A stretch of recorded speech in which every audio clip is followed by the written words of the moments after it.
Kemarin sudah didapati hasil bahwa untuk apa namanya untuk pollingnya itu teman-teman setuju untuk dilaksanakan malam hari ya teman-teman. Baik, di sini akan langsung saya mulai ya. Sebentar izin buat share screen.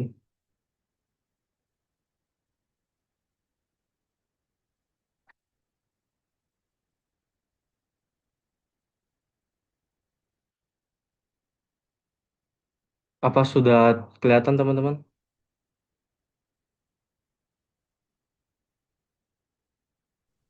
Sudah Mungkin bisa Mas, di... Oke, teman-teman. siap. Oke, siap. Oke, saya mulai. Jadi di sini kita akan membahas untuk bedah IPO dan juga cara baca prospektus itu gimana sih? Untuk apa namanya contoh sama IPO sendiri kita kita pilih itu di Chandra Daya Investasi ya teman-teman, atau dengan kode ticker CDIA. Oke, lanjut.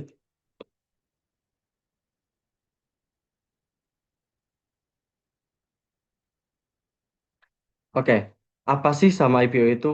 Jadi IPO itu initial public offering ya, yang dimana dia itu proses ketika suatu perusahaan itu menjual sahamnya untuk pertama kalinya ke publik di pasar modal. Jadi setelah IPO itu saham perusahaan tersebut bisa diperdagangkan secara bebas di Bursa Efek Indonesia. Nah, kalau di Indonesia sendiri itu ya di Bursa Efek Indonesia. Tapi kalau di luar negeri itu di Bursa Efek luar negeri itu sendiri. Nah, untuk contohnya itu perusahaan X sebelumnya itu milik pribadi atau private company gitu. Kemudian setelah IPO sebagian sebagian sahamnya itu dijual ke masyarakat. Sehingga semua orang itu bisa membeli melalui broker atau sekuritas. Oke, selanjutnya itu apa sih bedanya saham IPO dengan saham yang sudah listing? Jadi untuk saham IPO sendiri itu saham yang baru ditawarkan ke publik pertama kalinya. Sedangkan saham yang telah listing itu saham yang sudah resmi terdaftar dan bisa diperdagangkan di Bursa Efek. Dan saham yang sudah listing itu tentunya pernah melewati fase saham IPO ya. Jadi IPO sendiri itu adalah proses awal. Sehingga setelah proses IPO selesai, maka saham tersebut sudah listing atau tercatat di bursa. Misalnya nih, untuk tanggal IPO-nya itu di tanggal 1 Juli tahun 2025. Nah, itu sahamnya itu sudah mulai dijual ke publik. Setelah itu tanggal listing atau tanggal pencatatannya, yaitu di tanggal 8 Juli 2025. Jadi di tanggal tersebut saham itu sudah resmi tercatat di Bursa Efek Indonesia dan bisa diperdagangkan oleh investor. Oke, selanjutnya yaitu kenapa saham IPO itu cukup potensial atau lumayan sering dibicarakan gitu. Nah, saham IPO itu bisa memberikan potensi keuntungan tapi juga tentunya memiliki resiko ya teman-teman. Jadi dia itu juga tetap beresiko seperti saham atau instrumen investasi pada umumnya gitu. Nah, untuk potensi keuntungannya sendiri itu eh, maaf, untuk potensinya sendiri itu datang dari beberapa faktor, teman-teman. Nah, kalau dari potensi keuntungannya sendiri, itu yang pertama harga itu cenderung rendah ya. Jadi perusahaan itu ingin menarik investor sehingga harganya itu dibuat menarik gitu. Jadi kayak harga yang ditawarkan ke publik itu murah gitu secara valuasi. Kemudian yang kedua itu antusiasme pasar yang tinggi. Jadi jika brand atau bisnisnya terkenal untuk misalnya di sini tuh AADI atau CBDK atau Ratu, yang dimana mereka itu sebelumnya punya induk usaha yang sudah tercatat di Bursa Efek Indonesia. Kalau AADI sendiri itu dia anak perusahaan dari Adaro Energi ya teman-teman. Sehingga yang dimana Adaro itu sudah cukup terkenal di pasar modal sehingga ketika anaknya listing itu juga menjadi perbincangan dan biasanya itu sering dibicarakan gitu teman-teman. Seperti halnya juga CPDK, anak perusahaannya Partai Indah Kapuk 2, untuk Ratu itu juga anaknya Raja gitu. Kemudian eh, yang bikin dia apa antusiasme pasar tinggi itu banyak investor yang ikut membeli gitu, sehingga harganya itu bisa naik tajam di saat hari pertama listing atau bahkan di hari-hari setelahnya gitu teman-teman. Tapi ya gitu, belum tentu gitu. Jadi harus pinter-pinter buat milih sama IPO-nya itu sendiri. Kemudian yang ketiga yaitu pertumbuhan. Nah, perusahaan IPO itu biasanya sedang bertumbuh dan hasil dana IPO-nya itu digunakan untuk ekspansi gitu. Tapi nggak semua juga sih, soalnya beberapa saham IPO itu dia hasil IPO-nya, hasil dari investor itu malah digunakan untuk bayar utang teman-teman. Sehingga bukannya digunakan untuk maaf, untuk ekspansi malah digunakan untuk bayar utang. Yang dimana itu tentunya menjadi indikasi negatif ya. Terus juga untuk dilihat dari resikonya sendiri, yang pertama yaitu overvalue. Nah, tadi kan dilihat dari potensi keuntungan kan harga cenderung rendah atau undervalue kan. Nah, tapi ada juga beberapa perusahaan itu yang dia menawarkan harganya itu terlalu tinggi gitu atau overvalue. Jadi dia yang contoh harga wajarnya itu di 1.500, tapi dia jualnya itu di harga 3.000 gitu misalnya. Itu kan berarti overvalue ya teman-teman. Kemudian yang kedua itu kurang transparan. Nah, maksudnya kurang transparan sendiri ini dia tuh belum terbukti kinerjanya di pasar publik karena kan dia baru mau tercatat nih di Bursa Efek Indonesia, baru mau jadi perusahaan publik sehingga belum ada apa ya namanya kayak rekam sejarah atau rekam historis dia kinerjanya sebelum-sebelumnya itu gimana gitu setelah di pasar publik. Kemudian untuk yang ketiga yaitu volatilitas tinggi. Jadi harga itu bisa naik drastis ataupun turun di hari pertama listing. Jadi kita harus pinter-pinter buat milih sahamnya gitu. Oke, selanjutnya yaitu cara akses prospektus IPO. Nah, untuk cara mengaksesnya sendiri itu kita bisa melalui website eIPO resmi dengan langkah-langkah sebagai berikut. Jadi yang pertama itu kita mengunjungi situs eipo.co.id atau ketik saja eIPO di browser. Kemudian yang kedua ini maaf ini yang kedua itu kosong karena kepencet ya teman-teman. Jadi yang kedua itu pilih saham IPO yang mau dilihat, kemudian klik info lebih lanjut.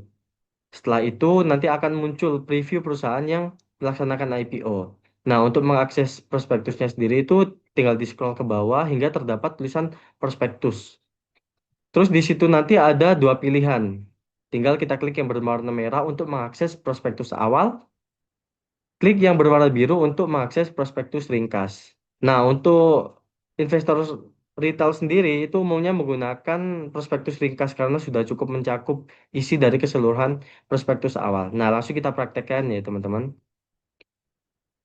Langsung saja ke browser, kemudian kita klik eIPO. Nah, kita pilih yang paling atas, Electronic Indonesia Public Offering.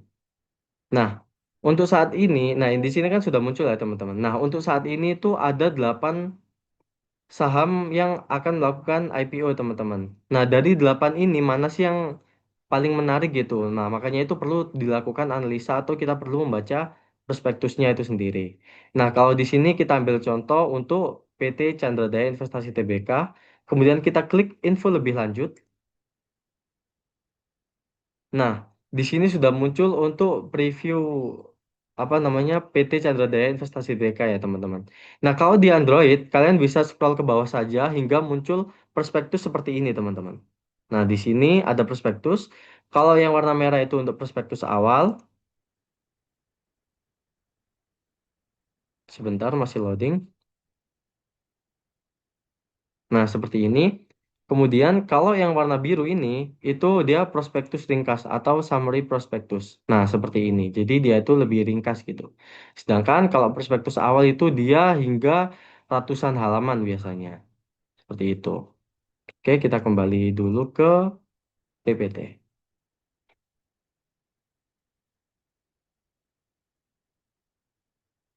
Oke, selanjutnya itu cara baca prospektus untuk saham IPO itu sendiri. Nah, prospektus itu adalah dokumen resmi yang menjelaskan segalanya tentang perusahaan yang akan melakukan IPO. Nah, beberapa bagian yang perlu diperhatikan yakni yang pertama itu profil perusahaan, kemudian yang kedua itu struktur pemegang saham, yang ketiga itu rencana penggunaan dana, yang keempat pernyataan lock-up period, kemudian yang kelima itu laporan keuangan, yang keenam itu kebijakan dividen, yang ketujuh itu sentimen pasar, apakah terdapat afiliasi dengan suatu perusahaan besar. Nah, untuk yang ketujuh ini belum tentu semua perusahaan itu apa namanya ada yang teman-teman. Jadi perlu kita carinya itu biasanya melalui dari media gitu. Nanti kita bahas lebih lanjut. Untuk yang kedelapan itu struktur perencanaan IPO-nya. Kemudian yang sembilan itu valuasi IPO-nya. Dan yang ke-10 yang terakhir itu track record underwriter-nya. Oke, kita ambil contoh tadi kan di PT Chandra Daya Investasi Tbk. Nah, untuk informasi perusahaannya sendiri itu bisa didapatkan dari website perseroan maupun web EIPO. Nah, kalau saya pribadi biasanya lebih milih dari web EIPO langsung karena ya sudah cukup untuk apa ya? Sudah mencakup dari informasi perusahaannya gitu. Contohnya di sini itu kan di sini disebut PT Chandra Daya Investasi Tbk bla bla bla. Ini itu didapatkan dari website yang tadi teman-teman. Nah, yang ini. Sebentar saya zoom. Nah, di sini kan ada keterangannya tuh. Ringkasan perusahaan emiten. PT Chandra Daya Investasi Tbk adalah anak perusahaan dan seterusnya gitu. Oke, kita kembali ke PPT. Nah, untuk PT Chandra Daya Investasi Tbk itu dia itu adalah anak perusahaan investasi infrastruktur dengan pemegang saham utama yakni PT Chandra Daya, maaf, PT Chandra Asri Pasifik Tbk, perusahaan solusi energi, kimia dan infrastruktur terkemuka di Asia Tenggara, bersama dengan Eco Group, perusahaan listrik terkemuka yang sudah terdaftar di Bursa Efek di Thailand. Nah, perseroan itu berinvestasi dalam bisnis infrastruktur, termasuk energi, air, kepelabuhan, dan penyimpanan serta logistik. Perseroan saat ini berupaya memaksimalkan pemanfaatan aset yang ada dan memiliki beberapa jalur pertumbuhan untuk memperluas kapasitasnya, termasuk melalui proses merger dan akuisisi. Nah, grup perseroan sendiri itu beroperasi melalui 4 pilar bisnis utama. Nah, tadi di bawahnya dari yang di web tadi kan sudah ada keterangan juga tuh apa kayak beberapa segmen apa kayak operasional perusahaannya gitu. Nah, di sini contohnya kalau di CDA itu dia dari 4 pilar. Yang pertama itu pilar energi, yang dimana pilar energi itu berkontribusi sebesar 73,26% terhadap pendapatan bersih perseroan tahun 2024. Di pilar logistik itu berkontribusi sebesar 5,50% terhadap pendapatan bersih. Kemudian untuk pilar kepelabuhan dan penyimpanan itu berkontribusi sebesar 4,67% terhadap pendapatan bersih. Yang terakhir yaitu yang keempat pilar air, yang dimana itu berkontribusi sebesar 16,58% terhadap laba bersih. Oke, kita lanjut. Nah, selanjutnya kita lihat dari perubahan struktur pemegang saham. Nah, informasinya ini kita dapat dari mana sih? Kita bisa dapatkan itu dari prospektus, teman-teman. Dari prospektus awal maupun prospektus ringkas. Nah, biar simpelnya saja kita ambil di prospektus ringkas. Biasanya itu tinggal dilihat bagian sebelah kiri, di zoom saja soalnya memang perlu di zoom, tulisannya kecil-kecil. Scroll ke bawah saja hingga menemukan struktur permodalan dan susunan pemegang saham perseroan sesudah penawaran umum perdana saham. Nah, kita lihat di sini sebentar. Nah, di sini. Jadi informasinya itu bisa kita lihat di sini ya, teman-teman. Oke, kita kembali ke PPT. Untuk PT CDA, PT Chandra Daya Investasi sendiri itu dia jumlah saham biasa yang dilepas ke publik atau ke masyarakat itu sebesar 12.482.937.500 lembar saham atau sebanyak-banyaknya 10% dari modal ditempatkan dan disetor perseroan setelah IPO. Nah, di sini bisa kita lihat untuk TPIA sendiri itu memegang sebesar 74 miliar lembar saham. Untuk Phoenix Power itu sebesar 37 miliar lembar saham, masyarakat itu di 12 miliar sekian saham. Dengan total itu sebesar 124 miliar, 8 8 juta lembar saham. Dan untuk persentasenya sendiri itu TPIA memiliki 60%, untuk Phoenix Power itu 30%, dan masyarakatnya itu 10%, sehingga didapati totalnya itu 100%. Seperti itu. Oh iya, sebentar, maaf, terlewatkan teman-teman. Ini juga perlu kita perhatikan untuk jumlah lembar sahamnya di di sebelum IPO dan juga setelah IPO. Nah, kita pastikan bahwa untuk pemegang saham sebelumnya ini di sebelum dan setelah itu kalau bisa dipastikan jumlahnya tetap ya. Karena apabila tidak tetap, berarti dia itu semisal nih, semisal TPIA sebelumnya 74,897 juta 620.800 lembar saham. Kemudian di sini dia berkurang berkurang menjadi 70.000 70 miliar lembar saham gitu sisanya.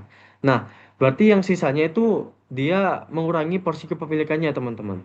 Biasanya itu entah itu divestasi atau dijual ke publik atau ditampung sama pihak lain gitu, teman-teman. Nah, kalau dia itu semisal berkurang untuk nominal lembar sahamnya itu bisa menjadi apa ya namanya itu kayak sentimen negatif ya teman-teman, indikasi negatif gitu. Soalnya secara tidak langsung pemegang saham sebelumnya itu menjual sahamnya ke orang lain gitu, berarti itu mencerminkan bahwa pemegang saham lama itu kurang optimis dengan prospek perseroan ke depannya gitu. Jadi kalau bisa dipastikan tetap. Nah, di sini bisa dilihat bahwa untuk jumlah sebelum dan setelahnya itu tetap. Namun untuk persentasenya itu terdilusi ya teman-teman karena terdapat lembar saham baru yang yang ditawarkan ke publik sebesar 12 miliar. Sehingga yang didapati hasilnya yang terakhir yaitu yang sebelumnya 66,67% menjadi 60%, untuk Phoenix Power 33,33% menjadi 30%, sehingga 10%-nya itu ditawarkan ke publik. Oke, lanjut.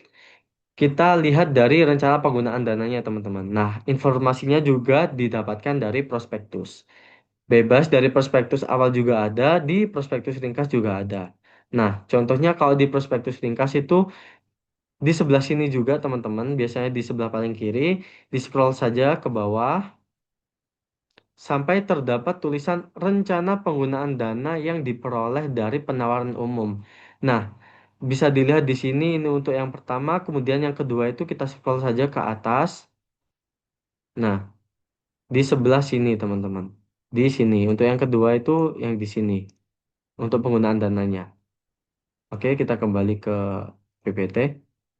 Nah, rencana penggunaan dana yang diperoleh dari hasil penawaran umum PT Chandra Daya Investasi itu sendiri, itu yang pertama itu sekitar 871 miliar itu digunakan untuk penyetoran modal kepada perusahaan anak perseroan yang termasuk dalam pilar bisnis logistik yaitu CSI dan MIM. Kemudian yang kedua itu 1,5 miliar, maaf 1,5 triliun itu digunakan juga untuk penyetoran modal kepada perusahaan anak perseroan yang termasuk dalam pilar bisnis pelabuhan dan penyimpanan yaitu CSP. Yang dimana keseluruhan dananya itu akan digunakan untuk apa namanya keperluan pembuatan tangki penyimpanan, pipa saluran ethylene dan fasilitas penunjang lainnya gitu. Nah, bisa dilihat dari informasi rencana penggunaan dana hasil IPO itu sendiri dapat disimpulkan bahwa tidak terdapat masalah dari segi rencana penggunaan dana hasil IPO tersebut. Seperti itu. Sedangkan kalau yang apa kalau rencana penggunaan dananya jelek itu dia digunakan untuk membayar utang, teman-teman.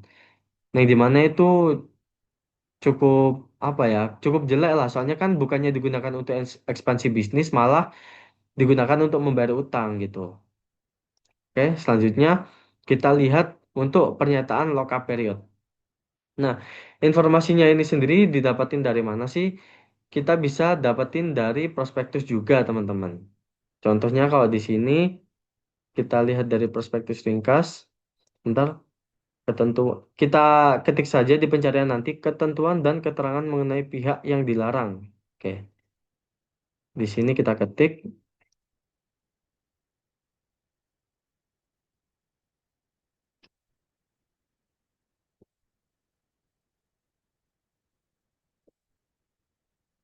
Nah, di sini teman-teman. Di sini terdapat keterangan bahwa ketentuan dan keterangan mengenai pihak yang dilarang untuk mengalihkan sebagian atau seluruh kepemilikan atas saham perseroan setelah pernyataan pendaftaran menjadi efektif. Nah, untuk informasi lockup sendiri itu bisa kita lihat di informasi sebelah sini tadi ya teman-teman. Biar simpelnya, biar nggak perlu bingung-bingung nyari sebelah mana, bisa langsung saja diketik gitu teman-teman. Oke, kita kembali ke PPT. Oke, bisa dilihat di sini untuk pernyataannya yaitu pada tanggal 16 April 2025, TPIA sebagai pengendali perseroan telah menyatakan untuk tidak akan mengalihkan pengendaliannya baik secara langsung maupun tidak langsung pada perseroan untuk jangka waktu selama 12 bulan setelah pernyataan pendaftaran penawaran umum perdana saham perseroan menjadi efektif. Nah, jadi untuk TPIA sendiri yang di mana dia tadi itu salah satu pemegang saham mayoritas itu menyatakan bahwa dia tidak akan mengalihkan pengendaliannya baik secara langsung maupun tidak langsung pada perseroan untuk dalam jangka waktu 12 bulan. Jadi dia itu ada lockup period sebesar maaf selama 12 bulan. Terus lebih lanjut juga Phoenix Power selaku pemegang saham yang kedua tadi juga dia melalui surat pernyataan Phoenix Power pada tanggal 13 Juni 2025 telah menyatakan untuk tidak akan mengalihkan seluruh kepemilikan sahamnya pada perseroan kepada pihak manapun dalam jangka waktu 8 bulan setelah pernyataan pendaftaran penawaran umum perdana saham perseroan menjadi efektif. Nah, jadi bisa kita lihat untuk pemegang saham sebelumnya yaitu TPIA dan Phoenix Power itu terdapat lock-up period ya teman-teman. Jadi dia itu sudah menyatakan untuk tidak akan menjual sahamnya ke publik secara langsung setelah IPO gitu teman-teman.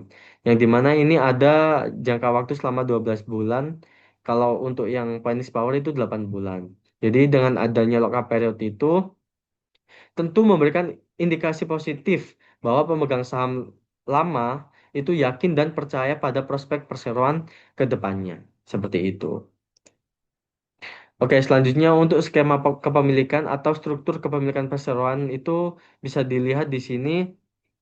PT Chandra Daya Investasi itu dipegang 70% oleh PT Chandra Asri Pasifik Tbk sebesar 70%, Phoenix Power sebesar 30%.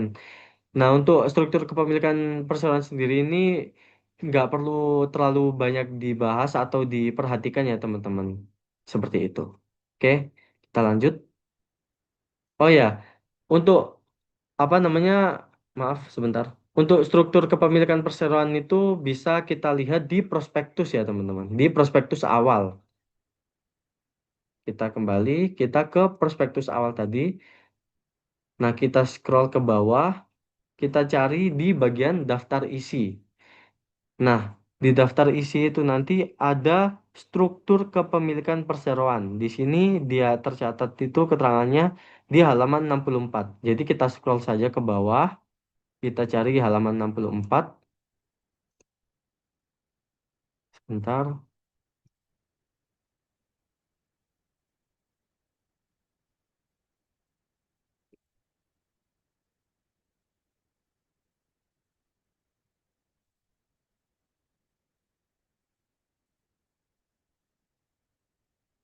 Nah, di sini.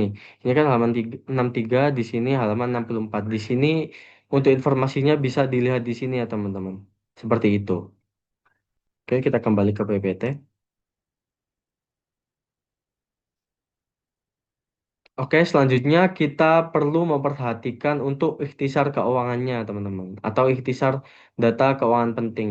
Nah, untuk informasinya sendiri itu kita bisa akses dari prospektus awal maupun prospektus ringkas.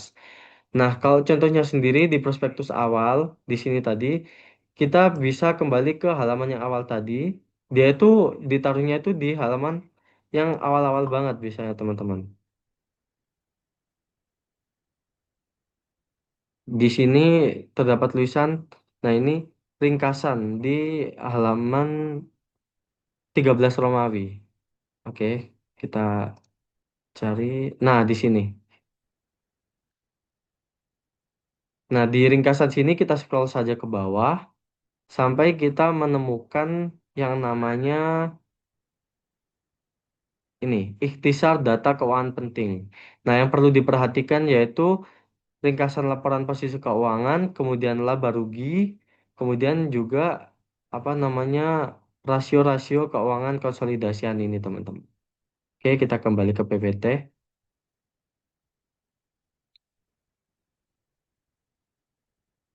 Nah, dilihat dari laporan posisi keuangannya sendiri, itu dia di jumlah aset lancarnya di tahun 2023 itu 652 juta US dollar. Jadi di sini tuh terdapat keterangan bahwa dia untuk apa satuannya atau nilai kursnya itu di US dollar ya teman-teman. Jadi bukan rupiah. Di sini 652 juta US dollar, kemudian turun di tahun 2024 menjadi 263 juta US dollar. Di tahun 2023 untuk jumlah aset tidak lancarnya itu 263 juta US dollar, kemudian naik menjadi 812 juta US dollar. Sehingga untuk keseluruhan jumlah asetnya itu naik ya teman-teman dari 916 juta US dollar ke 2024 itu naik menjadi 1 miliar 75 juta US dollar. Untuk jumlah liabilitasnya juga naik dari 233 juta US dollar menjadi 328 juta US dollar. Kemudian untuk ekuitasnya juga naik 682 juta US dollar menjadi 747 juta US dollar. Sehingga untuk jumlah liabilitas dan ekuitas atau jumlah asetnya itu naik ya teman-teman dari 916 juta menjadi 1 miliar 75 juta. Nah, dilihat dari ringkasan laporan posisi keuangan konsolidasian jumlah asetnya itu dia bertambah ya dari tahun 2023 ke 2024. Untuk hutang atau liabilitas dan juga modal atau ekuitasnya juga bertambah. Terlihat dari besaran kenaikannya sih nggak ada yang spesial ya teman-teman. Jadi ya cukup oke lah seperti itu. Kemudian selanjutnya kita lihat dari laporan laba rugi dan penghasilan komprehensif lain konsolidasian. Nah, di sini kita lihat dari pendapatannya.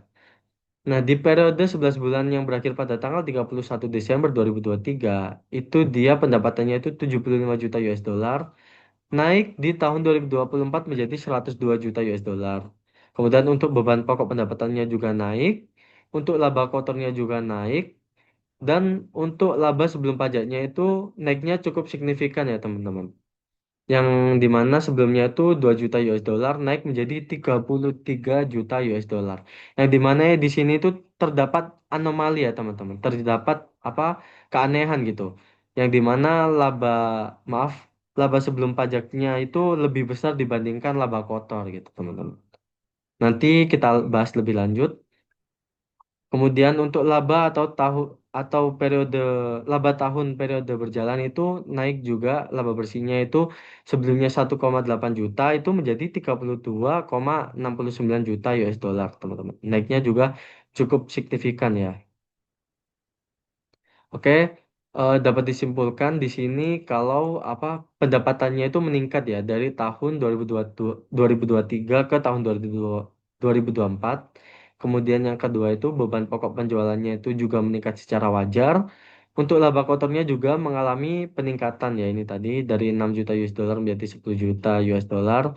Namun terdapat anomali pada laba sebelum pajak yang dimana biasanya itu laba sebelum pajak itu angkanya lebih kecil dibandingkan laba kotor. Namun di sini itu angkanya malah lebih tinggi. Jadi pasti terdapat sesuatu. Jadi nanti dibahas lebih lanjut ya. Kemudian yang kelima, adanya peningkatan pada laba sebelum pajak yang dimana itu menghasilkan laba tahun berjalan yang juga naik signifikan dibandingkan tahun sebelumnya. Kemudian laba bersihnya tentu bukan karena aktivitas operasional, karena ada laba sebelum pajak yang cukup anomali yang di sini tadi ya teman-teman. Oke lanjut. Nah, di sini di laporan laba rugi. Nah, tadi kan ada anomali pada laba sebelum pajak. Nah, dia itu berasal dari adanya pendapatan keuangan, kemudian pendapatan dari aset keuangan, dan juga dari bagian laba entitas asosiasi dan lain-lain yang dimana yang tertulis di sini. Yang dimana itu dia apa laba kotornya tadi kan 6 juta menjadi 10 juta naik ya kan. Kemudian untuk beban penjualannya itu menurun, untuk beban umum dan administrasinya itu naik, untuk beban keuangannya itu juga naik. Nah, di sini di pendapatan keuangan dia itu tahun 2023 itu 1,1 juta, namun di tahun 2024 itu 20 juta, teman-teman. Ini kan naiknya cukup apa ya? Cukup signifikan ya, sangat signifikan bahkan. Sehingga dia itu apa namanya berpengaruh juga di laba sebelum pajak tadi, teman-teman. Yang dimana ya di sini tadi Ini ditambah ini sama ini, kemudian didapati hasil bahwa laba sebelum pajaknya itu 33,4 juta US dollar. Kemudian dikurangi dengan beban pajak penghasilannya yaitu sebesar 737.000 US dollar, sehingga didapati bahwa laba bersih atau laba tahun periode berjalannya itu 32,69 juta US dollar. Seperti itu. Jadi sudah clear ya adanya anomali dari apa laba sebelum pajak tadi kok bisa lebih besar daripada laba kotor, ya didapatkan dari pendapatan keuangan, pendapatan dari aset keuangan, dan juga bagian laba entitas asosiasi. Seperti itu juga dari keuntungan kurs seperti yang apa tertulis pada laporan laba rugi ini, teman-teman. Oke, lanjut. Kita lihat dari rasio-rasio keuangan konsolidasiannya. Nah, kita bisa lihat nih, teman-teman. Di periode 11 bulan yang berakhir pada tanggal 31 Desember 2023 ini kan belum ada ya, teman-teman, untuk rasio pertumbuhannya. Karena PT Chandra Jaya Investasi sendiri itu baru didirikan di bulan Februari tahun 2023. Makanya dia itu belum ada untuk rasio pertumbuhannya. Namun di tahun 2024 itu ada ya, teman-teman. Yang dimana untuk pendapatannya sendiri itu naik 34,96%. Untuk beban pokok pendapatan naik sebesar 32,27%. Laba kotornya naik 64,26%. EBITDA-nya naik 28,61%. Untuk laba tahun berjalannya itu naik 1.632,52%. Ini naiknya sangat signifikan ya, teman-teman, karena terdapat pendapatan tadi yang dari apa aset keuangan tadi yang tercantum pada laporan laba rugi tadi ya, teman-teman. Untuk jumlah asetnya juga meningkat 17%, liabilitasnya naik 40%, untuk ekuitasnya naik 9%. Overall dari semua rasio pertumbuhannya sendiri itu cukup bagus ya, apalagi laba tahun berjalannya yang meningkat sangat drastis gitu. Namun liabilitasnya meningkat cukup besar. Namun tidak perlu dikhawatirkan juga karena kita lihat di untuk rasio yang selanjutnya, teman-teman. Oke, sebelum lanjut ke rasio selanjutnya, kita perlu mengetahui. Di sini ada beberapa istilah ya, teman-teman. Kalau di sini tuh rasio-rasio yang biasanya dipakai itu ini, yang biasanya tercantum itu ini, yang dimana untuk likuiditas itu dia itu kemampuan perusahaan membayar utang jangka pendek, yaitu rasionya yang biasa dipakai itu current ratio sama quick ratio. Nah, untuk artinya sendiri, dia itu current ratio itu digunakan untuk mengetahui apakah perusahaan itu bisa membayar utang lancar dengan aset lancar. Untuk rumusnya yaitu aset lancar dibagi liabilitas lancar. Dengan nilai ideal itu lebih dari satu. Jadi semakin besar dari angka satu, semakin bagus. Kemudian untuk quick ratio itu untuk mengetahui seberapa cepat perusahaan itu bisa membayar utang tanpa mengandalkan persediaan. Dengan rumus aset lancar dikurangi persediaan kemudian dibagi liabilitas lancar. Dengan nilai ideal itu lebih besar dari satu. Kemudian untuk rasio solvabilitas atau leverage yang biasanya dipakai itu gearing ratio ya, teman-teman. Yaitu dia digunakan untuk mengetahui seberapa besar utang berbunga dibandingkan dengan ekuitas, yaitu utang berbunga dibagi ekuitas dengan nilai ideal itu di bawah satu. Jadi semakin kecil semakin bagus. Untuk debt to asset ratio itu untuk mengetahui seberapa besar proporsi aset yang dibiayai oleh utang. Dengan rumus total liabilitas dibagi dengan jumlah aset. Dengan nilai ideal itu di bawah 0,6. Jadi semakin kecil semakin bagus. Untuk debt to equity ratio juga seperti itu digunakan untuk mengetahui seberapa besar utang dibandingkan modal sendiri. Dengan rumus total liabilitas dibagi dengan ekuitas dengan nilai ideal itu di bawah satu. Semakin kecil dari angka satu semakin bagus. Kemudian di sini ada untuk kemampuan membayar bunga dan utang, teman-teman. Di sini ada interest coverage ratio dan juga DSCR atau debt service coverage ratio.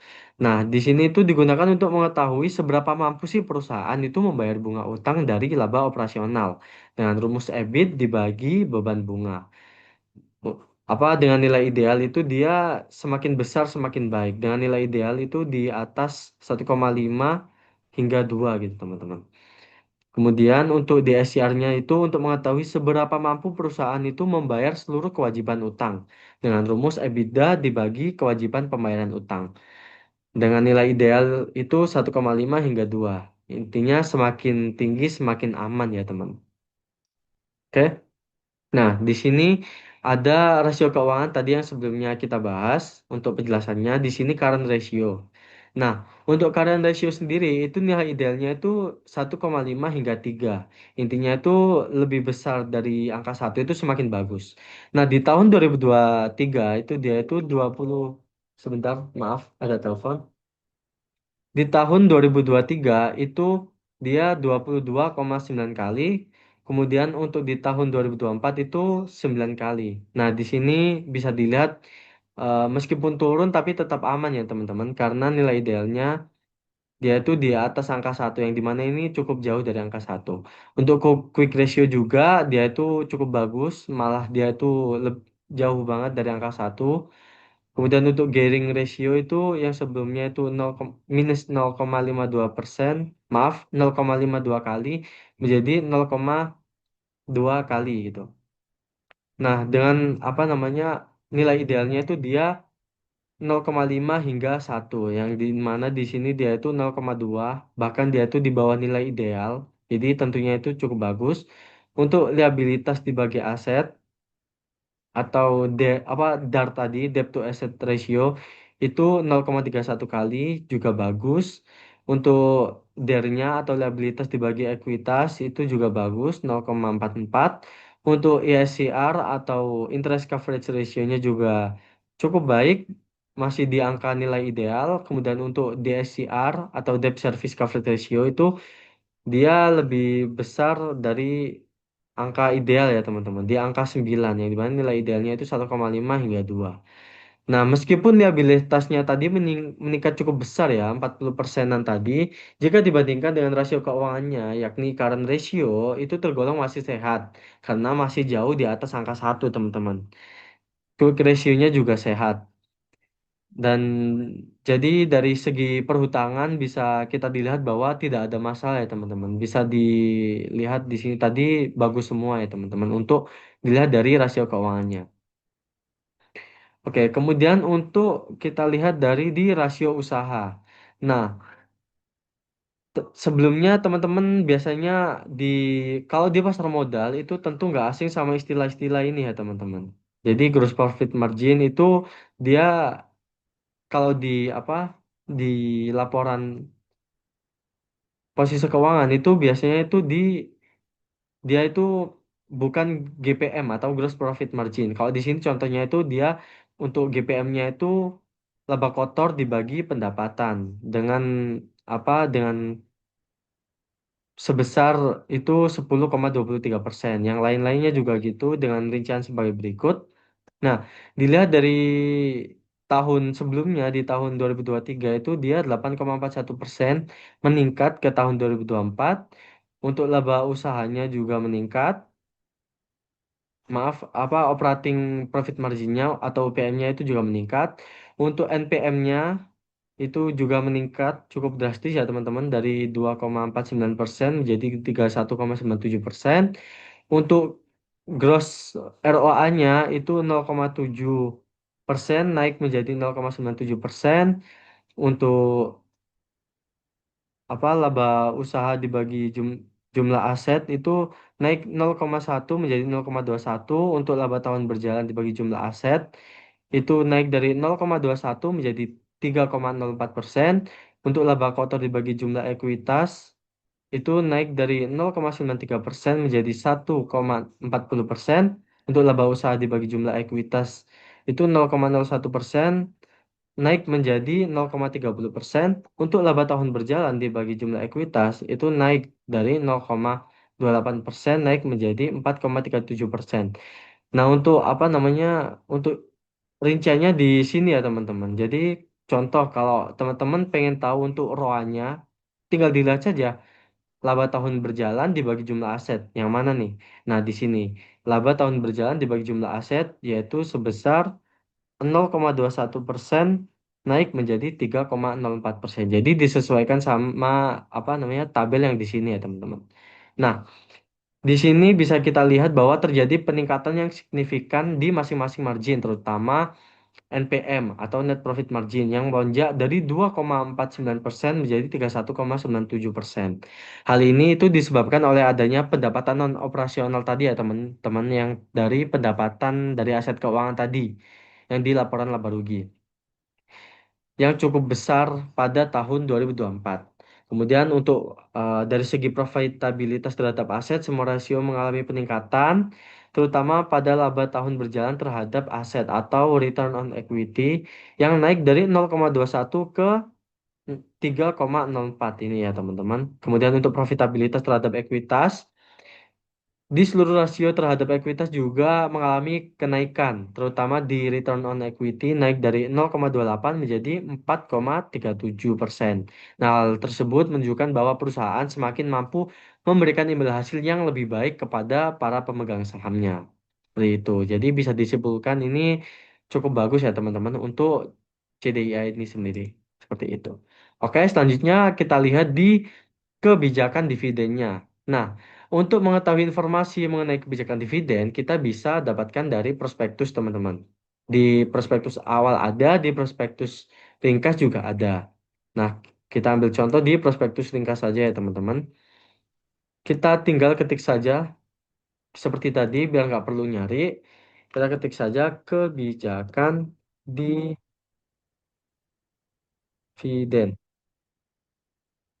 Sebentar,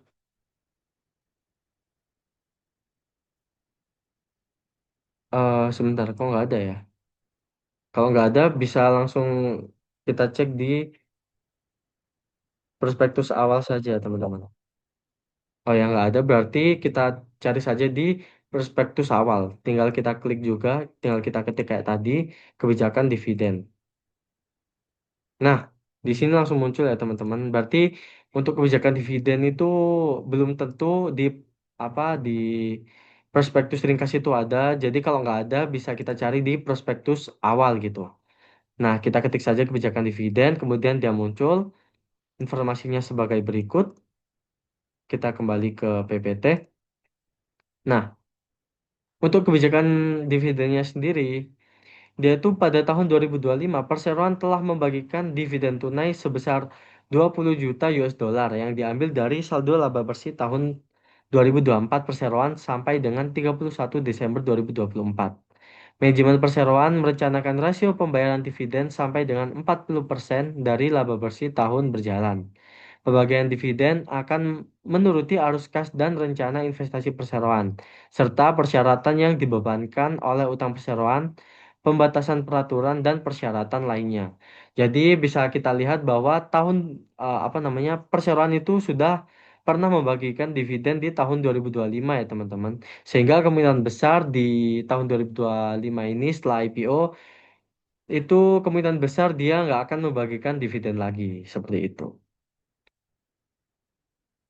Oke, selanjutnya kita lihat dari sentimen pasar ya. Nah, ini untuk sentimen pasar ini belum tentu semua semua saham IPO itu ada ya.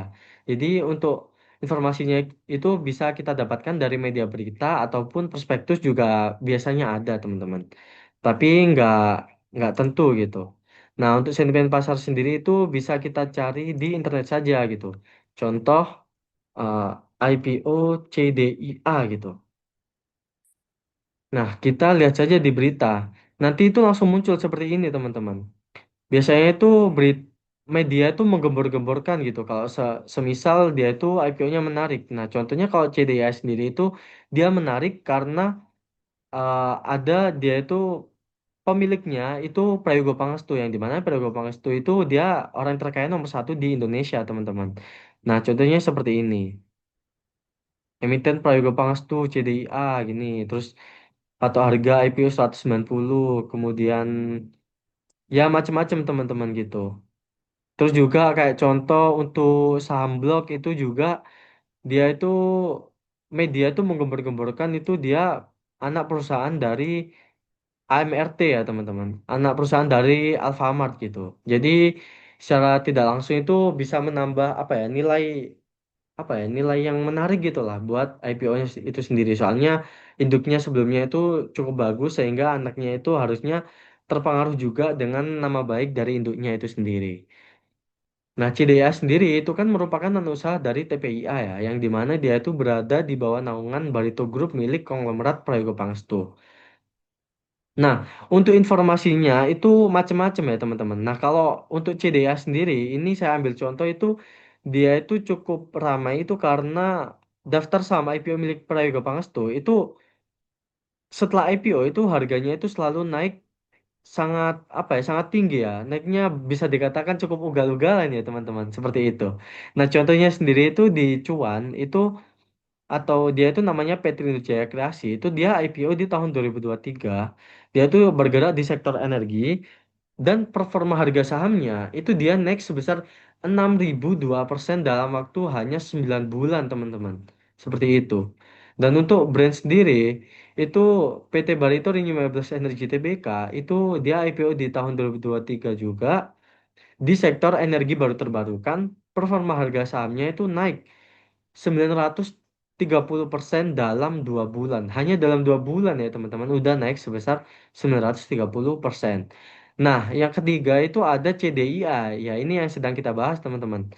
PT Chandra Daya Investasi Tbk. Dia akan IPO di tahun ini, tahun 2025. Sektornya itu infrastruktur. Nah, untuk performa harga sahamnya sendiri itu belum tahu ya teman-teman. Soalnya dia belum listing gitu. Karena ini baru melakukan IPO. Sehingga untuk performa harga sahamnya itu eh, para investor itu cukup apa ya, cukup berharap lah bisa mengikuti jejak kakak-kakaknya itu. Karena di Cuan itu tahu sendiri naik 6.000%, cukup fantastis ya, cukup luar biasa. Di Brand itu naik 930% dalam 2 bulan ya teman-teman. Sudah naik sebesar ini gitu. Kem- Terus di sini CDIA itu masih berada dalam satu grup yang sama dengan Brand dan Cuan, sehingga memiliki dukungan dan reputasi yang kuat dari grup tersebut gitu. Optimisme pasar juga cukup tinggi karena rekam jejak positif Barito Group ya dari Brand sama Cuan ini tadi, yang membuat para investor itu menaruh harapan besar terhadap kinerja CDIA nantinya setelah IPO gitu. Soalnya kan Brand sama Cuan itu sudah naiknya gila-gilaan sehingga banyak orang yang berharap itu juga akan terjadi atau terulang kembali di apa di CDIA, yang dimana CDIA itu juga masih berada dalam naungan satu grup yang sama di bawah naungan Barito Group milik Prayoga Pangestu ini ya guys. Oke, kita lihat dari struktur perencanaannya, maaf, dari struktur perencanaan IPO-nya teman-teman. Nah, untuk struktur perencanaan IPO-nya sendiri itu kita bisa perhatikan itu dari harga penawaran, saham ditawarkan, kemudian jadwal penawaran awal, penawaran umum, penjatahan, pendistribusian efek, dan juga pencatatan.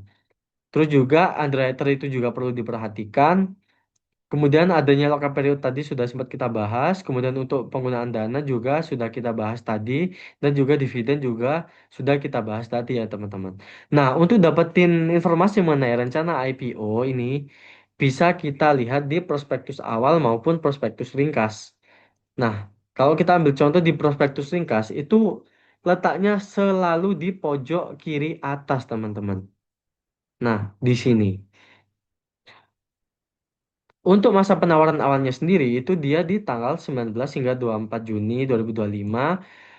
Untuk tanggal efektifnya itu di tanggal 30 Juni, untuk penawaran umumnya itu di tanggal 2 sampai 4 Juli, tanggal penjatahannya di tanggal 4 Juli, distribusinya itu tanggal 7 Juli, untuk tanggal listingnya itu di tanggal 8 Juli. Jadi tanggal-tanggal yang wajib diperhatikan itu tanggal untuk di masa penawaran umum perdana saham dan juga tanggal pencatatan efek pada Bursa Efek Indonesia. Karena kita hanya bisa melakukan pemesanan itu ketika dia di masa tanggal ini saja ya teman-teman, di masa penawaran umum saja. Karena setelah melewati sudah nggak bisa pesan lagi. Terus untuk di apa selanjutnya itu kita perlu perhatikan di tanggal pencatatannya atau tanggal listingnya yaitu tanggal 8 Juli. Jadi perlu kita lihat seumpama semisal kita pesen suatu saham terus dia itu listingnya di tanggal 8 Juli. Jadi tanggal 8 Juli itu kalau bisa kita harus pantau ya teman-teman. Dia itu terjadi penurunan atau kenaikan seperti itu. Terus untuk apa namanya? Untuk struktur apa? Kayak jumlah lembar saham yang ditawarkan itu tadi juga bisa kita lihat di sini di bagian tengah, di bagian ini penawaran umum perdana saham. Nah, di sini terdapat keterangan bahwa perseroan dengan ini melakukan penawaran umum perdana saham sebanyak-banyaknya 12.082.937.500 lembar saham sebesar 10% ya teman-teman. Kemudian harga yang ditawarkan itu sebentar. Di sini harga penawaran berkisar antara 170 hingga 190 rupiah setiap saham. Jadi untuk satu lembarnya itu dihargai 170 hingga 190 ya teman-teman. Sehingga banyaknya dana yang dihimpun itu sebanyak-banyaknya 2,3 triliun rupiah gitu. Oke, kita kembali ke PPT. Nah, bisa kita dapatkan informasinya tadi, saham yang ditawarkan itu segini banyak, untuk harga penawarnya itu sekian. Nah, oh iya, untuk underwriternya maaf saya lupa. Nah, untuk underwriternya sendiri itu kita tinggal scroll ke bawah, teman-teman. Nah, di sini ada namanya penjamin pelaksana emisi efek. Nah, untuk CDIA sendiri itu dia ada 6 underwriter ya, teman-teman. Yang dimana ini sangat banyak, tergolong sangat banyak. Soalnya biasanya sama IPO itu hanya ada satu atau dua, dua itu sudah banyak, atau tiga itu malah udah banyak. Sedangkan untuk CDA sendiri itu ada 6 ya, teman-teman. Di sini ada Becak Sekuritas, BNI, DBS Vickers, Henan Putih Rai, OCBC, dan juga Trimugas Sekuritas. Oke, kita kembali ke PPT. Untuk perencanaan IPO sudah kita bahas untuk dapetin informasinya ya, teman-teman. Oke, selanjutnya kita hitung dari valuasi IPO-nya, teman-teman. Nah, di sini tadi kan di laporan keuangan dia itu ngasih keterangan bahwa dia itu dalam satuan US dollar ya, teman-teman. Jadi kita perlu pakai asumsi, maaf, kita perlu pakai asumsi kurs saat itu atau bebas mau pakai berapa. Nah, sedangkan kalau di sini saya ambil contoh itu kursnya 16.500 ya, teman-teman.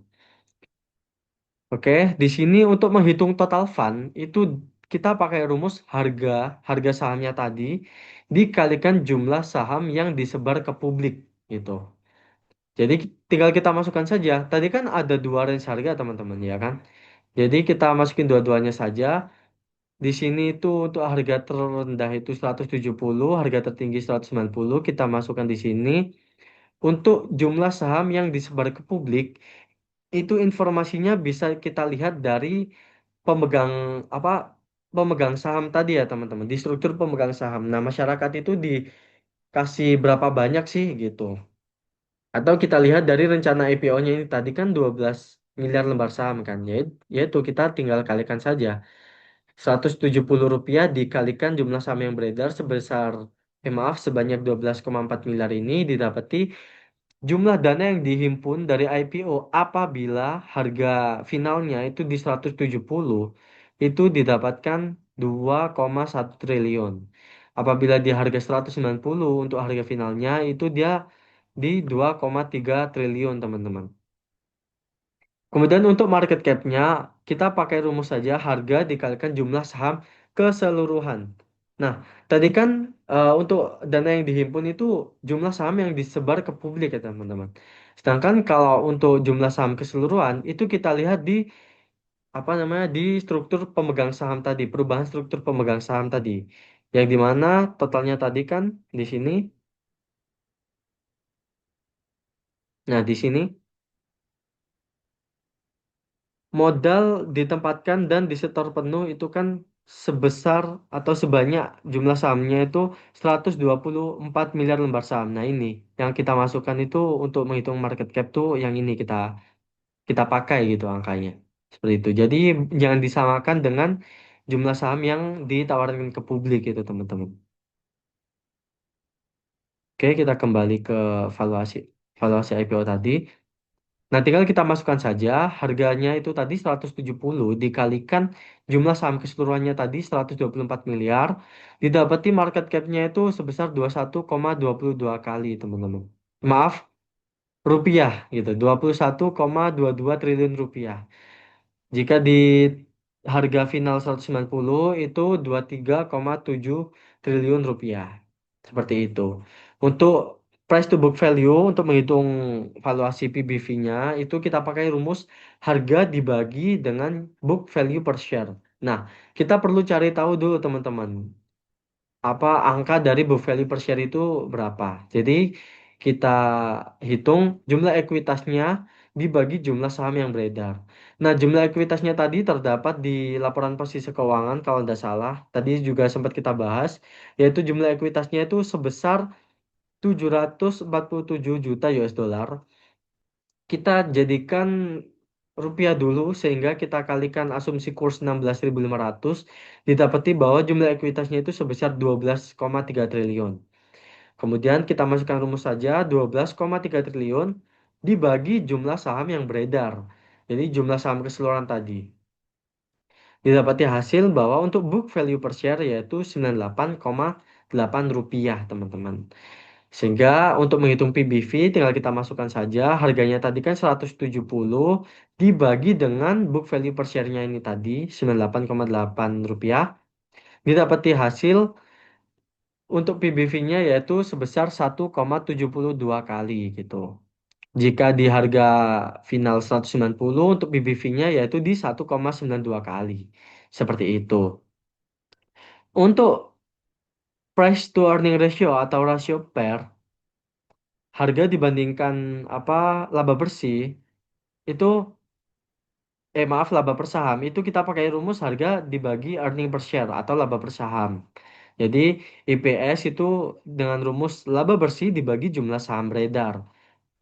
Nah, laba bersihnya tadi kan sempat kita bahas yaitu sebesar 32,69 juta US dollar dikalikan kurs asumsi kita 16.500, yaitu didapati totalnya itu 539,39 miliar. Sehingga kita masukkan saja laba bersihnya sebesar 539 miliar ini tadi dibagi jumlah saham yang beredar yang ini tadi ya teman-teman.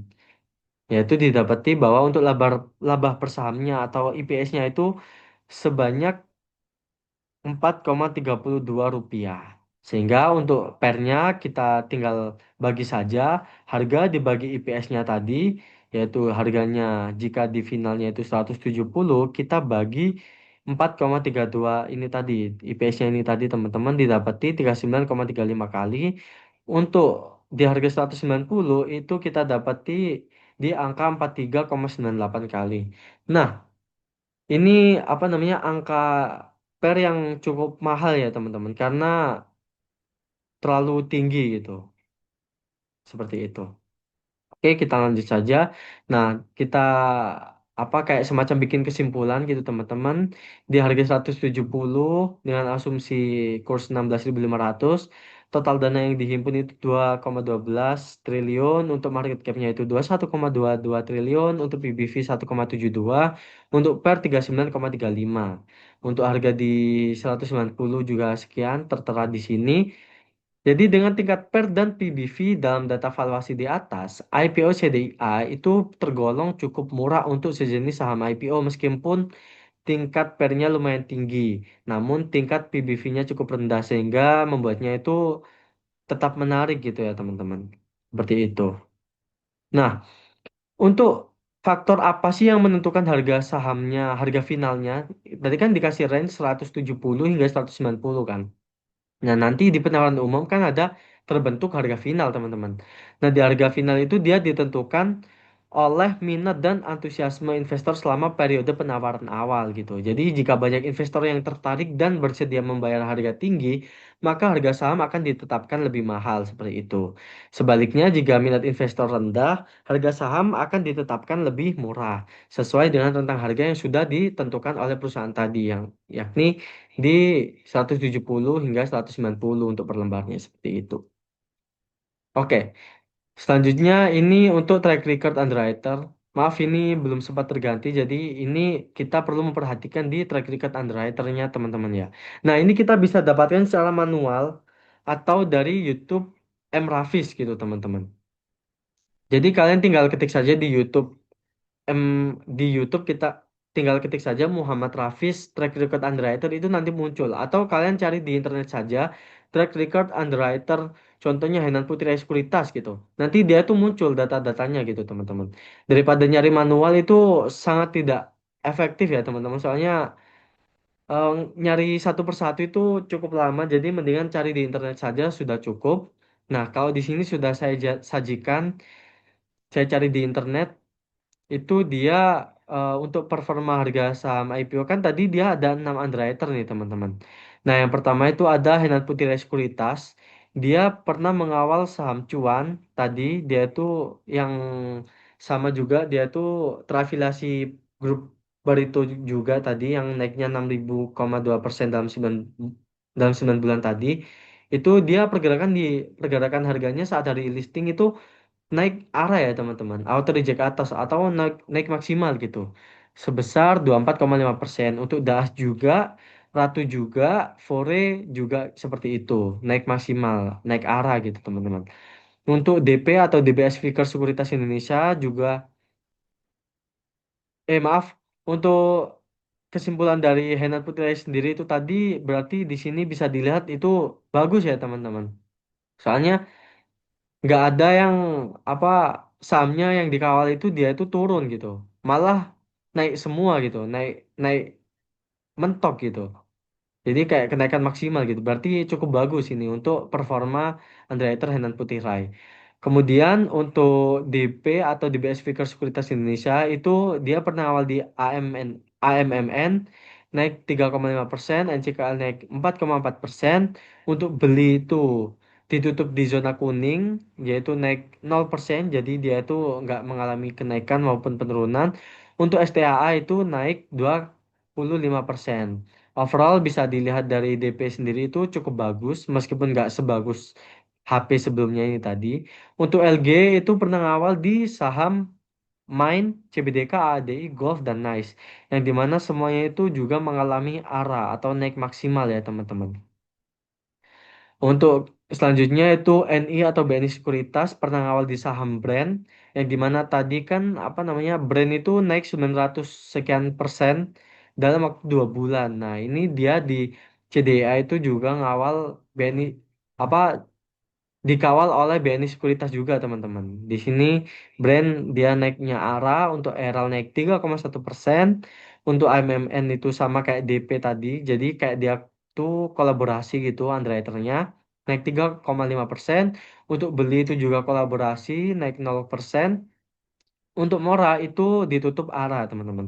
Jadi bisa dilihat dari BNI Sekuritas sendiri itu tidak ada yang bermasalah ya. Jadi dia itu ya so-so lah seperti kayak DP ini dia itu ya biasa saja gitu loh, teman-teman, nggak sebagus kayak HP ataupun LG gitu. Kemudian selanjutnya ada apa namanya SQ atau BCA Sekuritas gitu. Nah bisa dilihat di sini dia pernah ngawal beli dan MTMH yang dimana beli itu dia kolaborasi juga sama DP dan BNI itu naik 0%. Kemudian di MTMH itu dia arah teman-teman atau naik maksimal gitu. Berarti ya meskipun dia itu jarang tapi ya boleh lah gitu kayak cukup bagus gitu. Jadi dia nggak pernah turun lah gitu di hari pertama listing. Untuk selanjutnya TP atau OCBC Sekuritas Indonesia dia itu pernah ngawal saham UPI, HGII, IKPM, Brand dan NCKL. Di UPI itu dia ditutup 0% atau tidak naik dan juga tidak turun. Untuk HGI itu sempat naik waktu itu, namun sempat arah, maaf, tapi ditutup di hanya di 6%. Kemudian IKPM itu naik 9,7%. Untuk brand itu sama seperti siapa tadi? Sama seperti sama seperti BNI Sekuritas yang naik 900% tadi dalam 2 bulan itu dia arah, kemudian NCKL itu naik 4,4%. Jadi IPO-nya CDA itu didukung oleh jumlah underwriter yang cukup banyak teman-teman, yaitu sebanyak 6 pihak. Yang dimana masing-masing underwriter itu memiliki rekam jejak tersendiri, termasuk dua sekuritas yang cukup ternama yaitu HP dan juga LG gitu. Ini jadi dia itu cukup legendaris dan apa ya? Ini intinya itu Kak bisa dikatakan paling oke lah buat ngawal saham IPO gitu untuk di apa opini para investor-investor gitu biasanya yang dikenal andal dalam mendampingi proses IPO. Sehingga kombinasi keduanya itu dapat memberikan signal positif terhadap prospek IPO CDIA. Terus di dukungan dari empat underwriter lainnya, dari ini sama itu juga memiliki reputasi yang cukup baik. Semakin memperkuat optimisme pasar bahwa harga saham CDIA itu berpotensi mengalami kenaikan pada hari pencatatan hingga beberapa hari setelahnya. Seperti itu ya teman-teman. Jadi overall bisa dilihat ini untuk underwritingnya sendiri itu tidak ada yang bermasalah ya teman-teman. Seperti itu. Oke, kita ambil kesimpulan. Nah, kesimpulannya sendiri itu kita dapatkan dari hasil keseluruhan analisa kita tadi ya, teman-teman. Nah, untuk kesimpulannya dari IPOCD ya sendiri itu, yang pertama, kinerja perusahaan dari 2023 ke 2024 itu cukup baik, di mana pendapatan dan laba berjalannya itu meningkat drastis. Untuk yang poin kedua itu tidak adanya divestasi dari pemegang saham lama sehingga menjadi indikasi yang positif yang tadi menurut saya. Jadi sebelum penawaran umum dan setelah penawaran umum itu jumlah saham pemegang saham lama sebelumnya itu perlu kita perhatikan. Apakah dia berkurang ataukah tetap gitu. Kalau berkurang berarti dia ada divestasi teman-teman. Berarti itu kurang bagus seperti itu. Kemudian yang ketiga itu adanya lock up period pemegang saham lama juga menjadi indikasi yang positif. Jadi kan apa namanya TPIA dan juga PowerPoinix itu bikin surat pernyataan ya dari teman-teman bahwa tidak akan mengalihkan pengendaliannya selama sekian bulan gitu tadi. Jadi ada lock-up period. Kemudian yang keempat tujuan penggunaan dananya juga cukup baik yakni untuk setoran modal kepada anak usaha. Untuk yang kelima itu dividen, perseroan juga berencana membagikan dividen hingga 40% dari laba bersih tahun berjalan. Tapi kalau menurut saya sendiri ya, kalau analisa saya sendiri itu sepertinya untuk tahun ini kemungkinan besar nggak akan bagi dividen ya teman-teman. Maksudnya nggak akan bagi dividen lagi setelah IPO karena sudah sempat bagi dividen sebelumnya, sebelum IPO ini. Seperti itu. Jadi kemungkinan kalau bagi dividen pun di tahun depan, yaitu di tahun 2026, di tahun buku 2025, seperti itu. Kemudian yang keenam itu CDIA itu berada dalam satu grup konglomerasi Barito Group milik konglomerat Prayogo, Prayogo Pangestu tadi teman-teman. Yang dimana itu apa namanya menjadi apa ya indikasi positif lah. Soalnya bisa kita lihat tadi cuan dan brand itu naiknya cukup ugal-ugalan ya teman-teman seperti itu. Kemudian yang ketujuh itu valuasinya itu tergolong murah karena jarang sih ada saham IPO milik Prayogo Pangestu memiliki valuasi yang murah seperti itu. Kemudian untuk IPO CDA itu telah dinantikan oleh banyak sekali investor retail maupun institusional. Nah, CDA ini sudah cukup lama di apa namanya? Sudah cukup lama dibincangkan ya, teman-teman. Bahkan media atau berita itu sudah menggembor-gemborkan mengenai CDA ini itu udah dari tahun lalu bahkan. Terus ternyata baru muncul itu tahun ini, di bulan Juni ini, seperti itu. Kemudian poin yang kesembilan itu underwriternya itu cukup menarik secara keseluruhan, yang dimana HP itu sempat membawa Bagger IPO Fore. Jadi Bagger itu naik lebih dari 100% ya teman-teman, seperti itu. Jadi Fore kemarin itu sempat naik 100% lebih, kemudian di IPO Ratu itu sempat naik, bahkan dia tuh lebih dari 7%, 700% lebih di saham Ratu.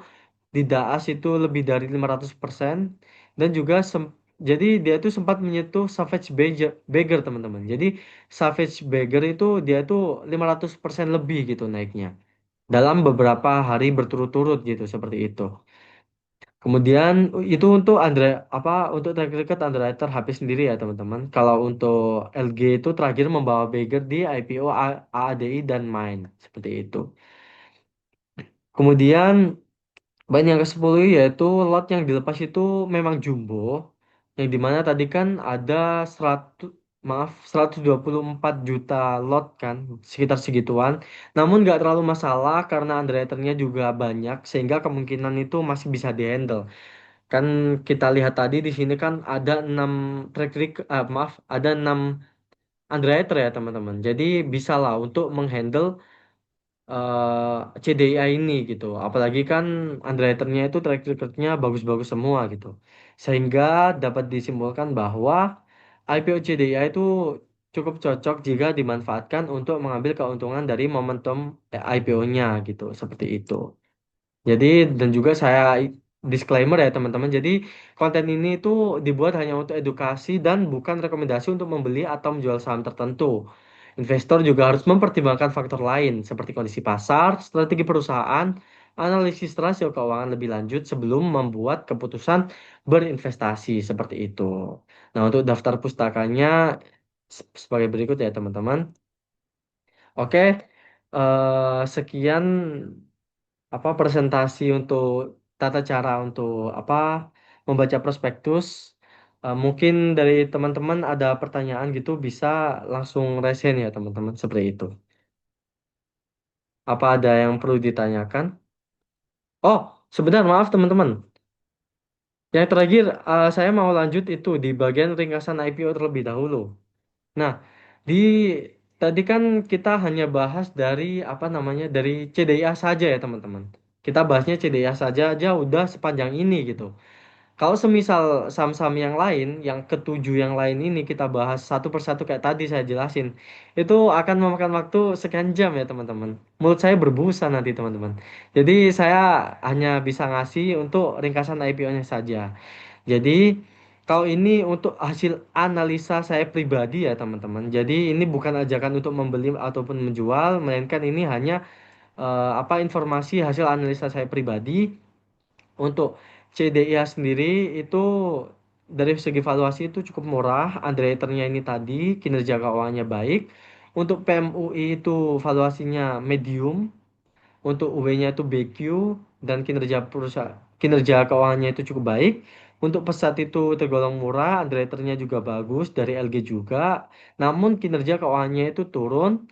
Untuk blok itu dia bergerak, maaf untuk sektornya bisa dilihat di sini ya teman-teman. Untuk blok itu transport di bidang transportasi, itu dia itu valuasinya medium, untuk UW-nya itu SQ dan kinerja kinerja keuangannya itu cukup baik. Untuk Mary itu dia di sektor consumer cyclical, namun valuasinya itu cukup mahal. Dengan underwriter itu YJ atau Lotus Andalan Sekuritas yang dimana untuk kinerja keuangannya itu cukup baik. Untuk Asper itu valuasinya medium, underwriternya itu XA. Di sini saya kasih tanda merah karena kalau di saya pribadi underwriter XA itu cukup bahaya teman-teman. Maksudnya bahaya itu dia itu cukup brutal gitu. Kalau mengawal saham IPO, jadi dia itu jelek lah, katakanlah kalau bisa terus terang itu jelek gitu ya teman-teman. Itu opini pribadi saya ya, seperti itu. Untuk kinerja keuangannya sendiri juga turun. Kemudian untuk koin di bidang finansial, dia itu di kripto, dia itu bursa kripto pertama. Dia itu valuasinya murah, underwriternya KI juga cukup baik. Untuk kinerja keuangannya juga baik. Kemudian untuk cek di bidang kesehatan, valuasinya itu mahal. Lot W-nya itu YJ, kemudian kinerja keuangannya cukup baik. Sehingga untuk peringkat keseluruhannya, ini menurut, sekali lagi ini disclaimer, ini menurut opini pribadi saya ya teman-teman.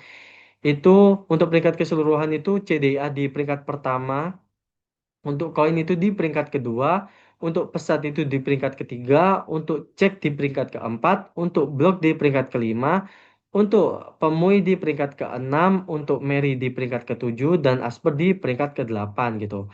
Jadi semakin tinggi peringkatnya itu semakin bagus gitu menurut analisa saya teman-teman, dan semakin apa mungkin direkomendasikan untuk pesan gitu. Tapi ya gitu, disclaimer on kalau semisal terjadi apa-apa, semisal kemungkinan terburuknya itu harga sahamnya turun di saat listing, itu resiko ditanggung teman-teman pribadi. Jadi saya sudah disclaimer ini hasil analisa saya pribadi seperti itu. Oke, sejauh ini ada pertanyaan teman-teman, mungkin ada yang kecepatan atau kurang jelas gitu bisa angkat tangan ya teman-teman. Atau mungkin diketik di kolom chat juga nggak apa-apa. Ada pertanyaan teman-teman?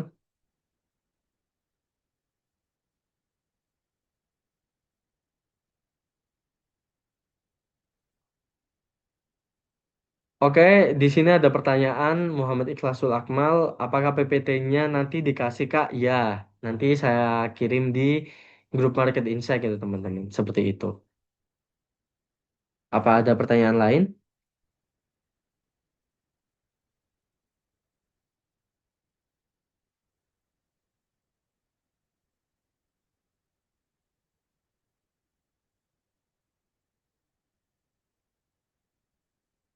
Oke, baik. Mungkin apa namanya? Oh, sebentar. Ada pertanyaan lagi. CDA kira-kira naik terus kayak ratu nggak Kak? Waduh. eh Kalau dari analisa saya pribadi yang tadi sudah saya jelaskan tadi, kita lihat kita kembali ya ke track record untuk underwriter HP sendiri. Sebentar, untuk di track recordnya sendiri bisa di apa ya? Bisa dilihat bahwa HP terus untuk underwriternya sendiri itu bagus ya. Dan kalau menurut opini saya pribadi itu ditanya mungkin bakal naik berturut-turut nggak? Itu menurut saya mungkin, mungkin bisa jadi, bisa juga enggak. Jadi itu juga tergantung apa namanya, tergantung pasar saat itu ya teman-teman. Seperti itu. Oke, untuk untuk potensi arahnya berapa kali untuk CDIA Kak?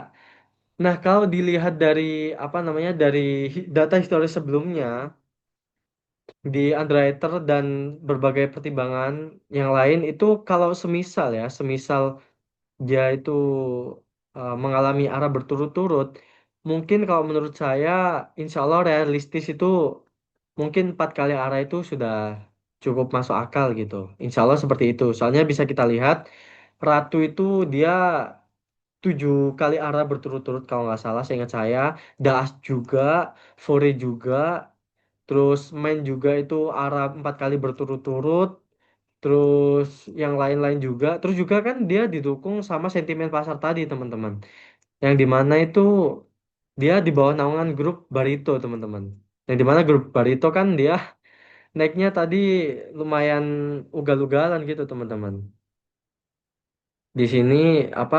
Nah, cuan sama brand saja dia tuh naiknya sempat signifikan. Jadi wajar semisal apa, para pelaku pasar itu berharap lebih gitu terhadap IPO CDIA gitu.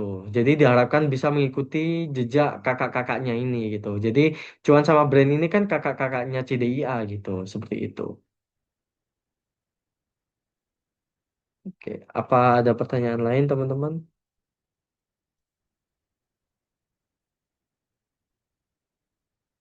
Oke, bentar. Ini ada pertanyaan. Apakah saham IPO selalu menguntungkan atau ada juga yang justru merugikan investor? Tidak, di dunia investasi itu tidak ada yang namanya pasti atau selalu ya teman-teman. Adanya itu potensi. Jadi kalau pertanyaannya apakah saham IPO selalu menguntungkan? Jawabannya tidak. Jadi ada juga saham yang justru merugikan investor teman-teman. Contohnya itu beberapa, maaf, di tahun kapan ya? Tahun lalu, tahun lalu pokoknya atau awal tahun gitu. Di bulan Januari sekitar Desember sama Januari itu ada namanya IPO MDIY teman-teman. Jadi Mister DIY itu sempat melakukan IPO. Dia itu hari pertama itu langsung turun mentok minus 20% atau 25% gitu teman-teman. Jadi hari pertama saja sudah mengalami kerugian sebesar itu teman-teman. Jadi nggak ada yang namanya selalu menguntungkan, itu nggak ada. Tapi kalau potensi menguntungkan itu ada gitu. Jadi kita perlu pinter-pinter buat milih perusahaannya gitu. Kemudian pertanyaan kedua itu bagaimana jika laporan keuangan perusahaan yang IPO ternyata dimanipulasi halus dan tidak terlihat? Apa bisa dideteksi dan bagaimana caranya? Nah, kalau saya pribadi itu eh entah belum pernah ngalamin atau gimana, tapi yang jelas saya nggak pernah mikir sampai sejauh itu. Kalau sampai dimanipulasi secara halus atau tidak terlihat itu saya kurang tahu. Jadi kalau untuk cara mendeteksinya seperti seperti apa itu saya juga kurang tahu teman-teman. Jadi saya sudah menerima hasil prospektus yang dimana hasil prospektus itu sudah final dan apa namanya sudah diaudit sama kantor akuntan publik gitu. Jadi insya Allah sudah terpercaya dan sudah sesuai gitu. Seperti apa yang terjadi di perusahaan itu gitu. Jadi untuk kemungkinan dimanipulasi itu mungkin kecil ya teman-teman. Seperti itu. Untuk pertanyaan ketiga, bagaimana cara menghitung kemungkinan dapat berapa lot saat ikut IPO supaya tahu berapa lot yang bisa dibeli dan peluang dapat jatahnya. Kalau untuk bagaimana cara menghitung kemungkinan dapat berapa lot saat ikut IPO, itu ada rumusnya teman-teman. Tapi kalau saya jelasin secara langsung itu eh, mungkin akan membingungkan. Jadi nanti teman-teman langsung saya kasih rumusnya saja di berupa Excel atau spreadsheet. Jadi teman-teman tinggal masukin data-data yang diperlukan saja. Yang jelas untuk menghitung kemungkinan dapat berapa lot itu kita perlu jumlah banyaknya antrian saat itu teman-teman. Jadi antrian IPO itu kan ada teman-teman di apa di web IPO ketika kita pesen. Nah, itu nanti muncul antriannya berapa, itu nanti baru kita bisa bikin estimasi seberapa banyak apa jatah lot yang bakal kita dapetin gitu. Seperti itu. Kayak semisal semakin banyak antrian, semakin banyak yang beli, tentu kita dapat lotnya juga semakin dikit gitu, teman-teman. Jadi untuk kemungkinan dapat berapa lautnya itu ada rumusnya ya, seperti itu. Untuk yang pertanyaan keempat itu kapan waktu terbaik untuk jual saham setelah IPO? Apakah harus langsung dijual hari pertama atau tunggu momentum gitu? Nah, untuk kapan waktu terbaik untuk jual saham setelah IPO? Untuk strategi IPO sendiri sudah pernah saya share di grup Market Insight, di grup Market Insight. Insya Allah nanti akan saya kirim ulang kalau saya ingat atau mungkin bisa dibantu ingatkan saja.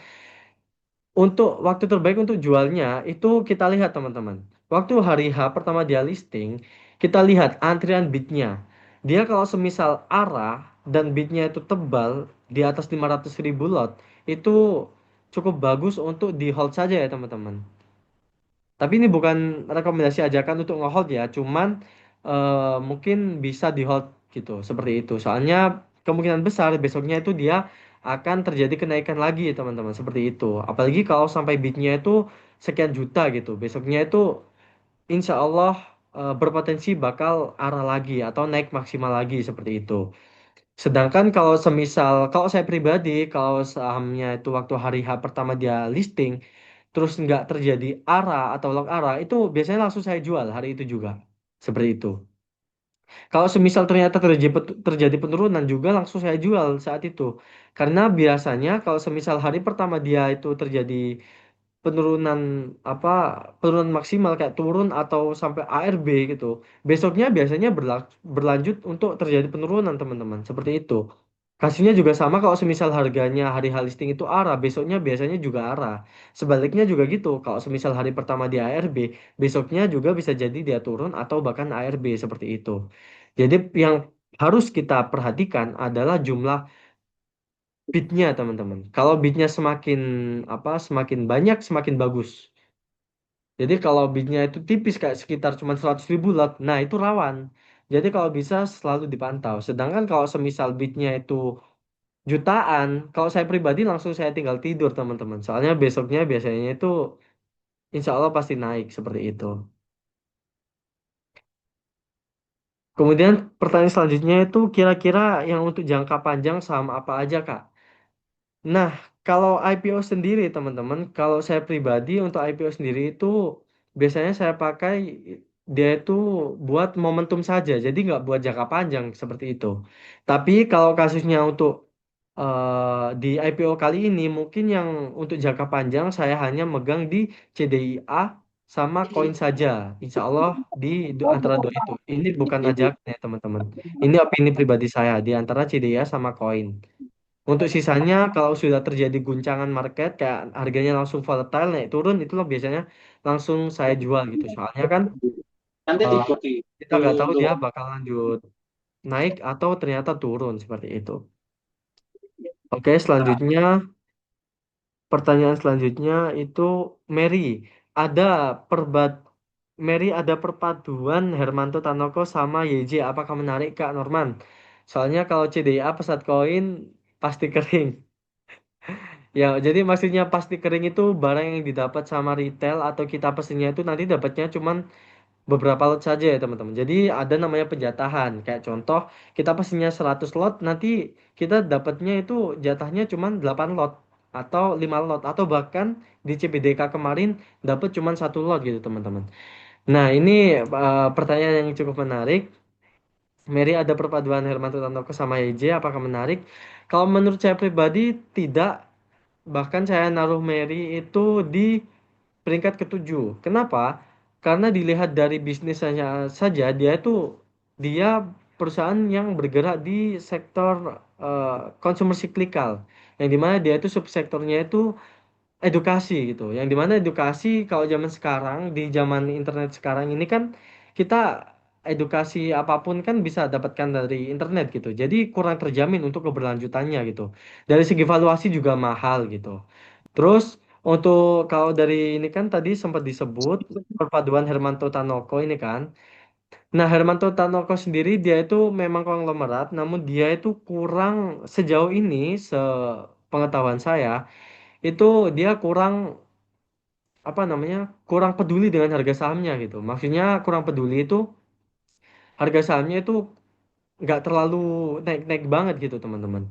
Meskipun memang dilihat dari segi underwriter itu cukup bagus, yaitu Lotus Andalan Sekuritas. Namun Lotus Andalan Sekuritas itu kan juga dia mengawal 2 IPO teman-teman. Jadi secara tidak langsung untuk dananya YJ sendiri atau Lotus Andalan Sekuritas itu dia tuh terbagi gitu. Jadi kurang maksimal. Nah, kalau menurut saya sepertinya itu nanti YJ sendiri itu bakal berfokus ke cek.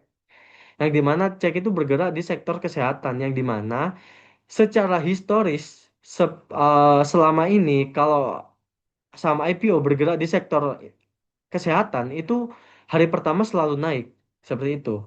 Potensinya itu selalu naik seperti itu.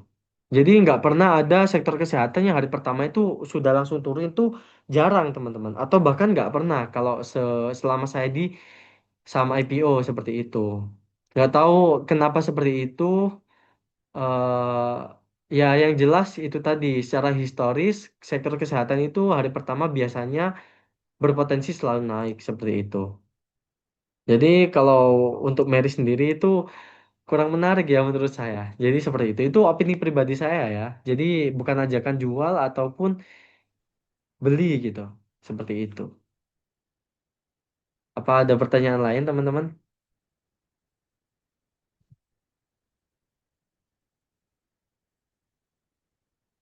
Baik, kalau nggak ada pertanyaan lagi, mungkin bisa saya cukupkan ya teman-teman. Terima kasih banyak sudah menyempatkan waktunya untuk mengikuti apa presentasi saya mengenai kita belajar bareng untuk membaca prospektus gitu dan hasil beberapa ringkasan-ringkasan IPO ini tadi. Terima kasih banyak sudah meluangkan waktunya. Eh, Semoga kita semua diberikan kelancaran rezeki dan juga kesehatan, teman-teman. Oke, mungkin sekian saya cukupkan. Terima kasih banyak. Wassalamualaikum warahmatullahi wabarakatuh. Terima kasih. Selamat melanjutkan aktivitas, teman-teman. Waalaikumsalam. Terima kasih Kak Norma. Waalaikumsalam. Terima kasih Kak Norman. Sama-sama. Terima kasih kembali. Sehat-sehat Kak Norma. Amin. Terima kasih. Terima kasih. Ya, sukses terus Kak Norman. Amin. Terima kasih banyak. Sukses selalu juga ya.